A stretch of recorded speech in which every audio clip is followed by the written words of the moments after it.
Welcome, fellow chemists, to this final video on predicting product distributions using reactivity-selectivity. If you need a refresher, check out parts 1 and 2 as this video is as brief as I can make it. In the previous video, you were presented with molecules that had multiple primary or secondary positions that were actually identical. This means a single halogen replacing one of those hydrogens creates one product. For this video, we will look at a simple molecule that contains multiple primary positions that are not identical and what that means for our predicted result. Let's get to it. Using our prior knowledge, it is fairly easy to identify the 3 primary locations and the 9 primary hydrogens. However, the locations on the left bond to CH, but the right bonds to CH2, so we can conclude that they are primary but not identical. This means we split our 9 primary hydrogens into 2 groups of 6 and 3 respectively. The CH2 hydrogens are secondary, and the CH hydrogen is tertiary. With our hydrogens identified, we are now ready to perform the calculation. First, we need to assign chlorine's reactivity to primary, secondary, and tertiary locations, which we know are 1, 4, and 5. Next, we multiply the number of hydrogens by the respective reactivity, and we get 6, 3, 8, and 5 for the unique locations on this molecule. We then add those products together to get a sum, which is 22.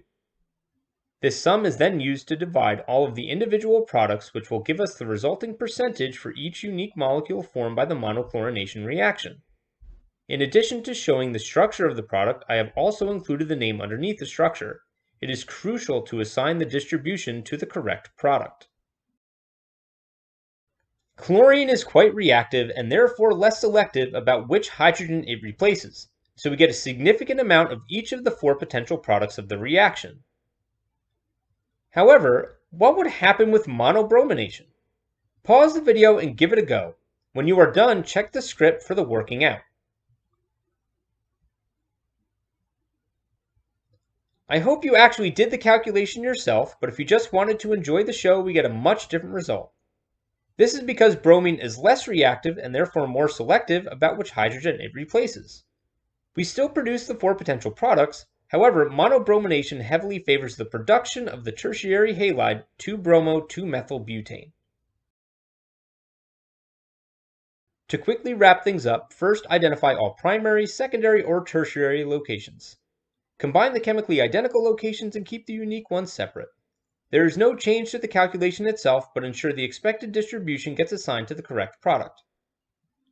As a final note, other sources may use slightly different reactivities. So for chlorine, the secondary may be somewhere between 3.8 and 4.5, and the tertiary somewhere between 5 and 5.5. As for bromine, the primary and tertiary don't change, but the secondary may be somewhere between 82 and 97. This really doesn't change much, except you might get slightly different results than someone else. Thank you very much for watching. If you enjoyed this video, please like and subscribe as I have more in development. This video was a bit quick, so if you need a refresher on the mechanism for radical substitution, or to see more example calculations, check out these 2 videos.